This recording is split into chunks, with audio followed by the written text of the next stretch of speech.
பெரும்பாலோர் தனிமையைக் கண்டு பயப்படுகிறார்கள். ஆனால் ஓநாய் பயப்படுவதில்லை. ஏனென்றால் காட்டுக்குள்ளே வாழும் ஒரு தனி ஓநாய் கூட்டத்தோடு வாழும் ஓநாய்கள் ஒருபோதும் புரிந்து கொள்ள முடியாத ஒரு பாடத்தை கற்றுக்கொள்கிறது. அமைதி வலிமையை உருவாக்குகிறது.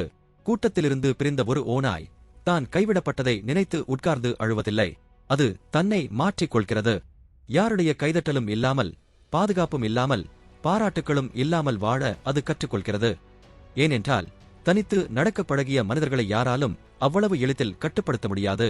ஓநாய் உடனடியாக ஒரு சக்தி வாய்ந்த பாடத்தை கற்றுக்கொள்கிறது. உங்கள் பயணத்தில் எல்லாரும் கடைசி வரை வரப்போவதில்லை. சிலர் உங்கள் வசதியான காலங்களில் மட்டுமே உங்களோடு நடப்பார்கள். வாழ்க்கை கடினமாகும் தருணத்தில் சிலர் காணாமல் போவார்கள்.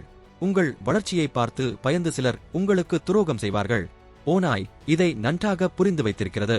அதனால்தான் மற்றவர்களின் அங்கீகாரத்தை தேடி அது தன் ஆற்றலை வீணாக்குவதில்லை. அது முன்னோக்கி நகர்கிறது. பலர் தினமும் மனிதர்களின் சத்தங்களுக்கு நடுவே இருந்தாலும் உள்ளுக்குள் ஒருவித வெறுமையை உணர்கிறார்கள்.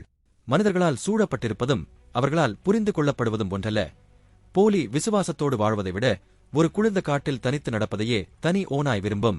தங்களின் முழு நோக்கத்தையும் அவை மிக முன்கூட்டியே வெளிப்படுத்துவதில்லை. ஏனென்றால் உயிர் வாழ்வது சரியான நேரத்தை பொறுத்தது. உங்கள் எல்லா கனவுகளையும் இந்த உலகத்திற்கு அறிவித்துக் கொண்டிருப்பதை நிறுத்துங்கள். உங்களுக்காக கைதட்டும் எல்லாரும் நீங்கள் ஜெயிக்க வேண்டும் என்று நினைப்பதில்லை. சிலர் நீங்கள் எப்போது தோற்பீர்கள் என்று ரகசியமாக காத்துக் கொண்டிருக்கிறார்கள். உங்கள் வார்த்தைகளை விட உங்கள் முடிவுகள் சத்தமாக பேசட்டும்.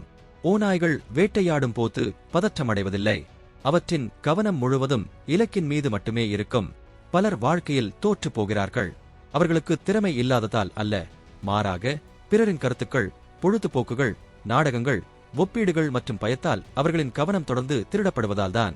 ஓநாய் உயிர் பிழைப்பதற்கு அதன் கண்கள் இலக்கை மட்டுமே பார்ப்பதுதான் காரணம்.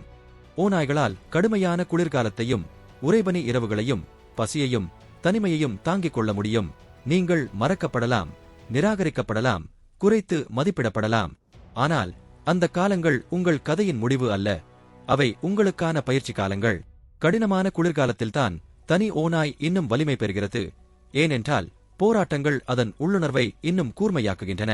வசதிகள் ஒருபோதும் மகத்துவத்தை உருவாக்குவதில்லை, வலியே உருவாக்குகிறது. ஓநாய்கள் மிகுந்த விசுவாசமுள்ள உயிரினங்கள். தங்களை சார்ந்தவர்களை அவை தீவிரமாக பாதுகாக்கும். ஆனால் விசுவாசம் என்பது பலவீனம் அல்ல. அமைதியை பாதுகாப்பதற்கும் அவமரியாதையை சகித்துக் கொள்வதற்கும் உள்ள வித்தியாசத்தை ஓநாய் அறியும். உங்கள் அமைதியை கெடுக்கும் மனிதர்களுக்கு தொடர்ந்து வாய்ப்புகள் வழங்குவதை நிறுத்துங்கள். வேறு யாரும் தன்னை நம்பாத போதும் ஒரு தனி ஓநாய் தன்னைத்தானே நம்புகிறது. ரசிகர்கள் இல்லை, ஆதரவு இல்லை, எந்த உத்தரவாதமும் இல்லை. ஆனாலும் அது முன்னோக்கி நகர்கிறது. ஏனென்றால் ஒருநாள் அன்று அந்த ஓநாயை புறக்கணித்த அதே மனிதர்கள் மலைகளில் அதன் ஊளைச்சத்தம் எதிரொலிப்பதை கேட்பார்கள். அப்போது அதன் அமைதி பலவீனம் அல்ல, அது ஒரு தயாரிப்பு என்பதை அவர்கள் திடீரென்று புரிந்து கொள்வார்கள். எனவே ஓநாயைப் போல மாறுங்கள். தேவைப்படும்போது தனித்து நடங்கள். உங்கள் நோக்கத்திற்கு உண்மையாக இருங்கள். பேசுவதை விட அதிகமாக அவதானியுங்கள். உங்கள் அமைதியை தீவிரமாக பாதுகாத்துக் கொள்ளுங்கள். தனிமையைக் கண்டு ஒருபோதும் பயப்படாதீர்கள். ஏனென்றால் சில நேரங்களில் உங்களைத் தவிர வேறு யாருமே இல்லாத காலங்களில்தான் உங்களின் மிக வலிமையான வடிவம் உருவாகிறது.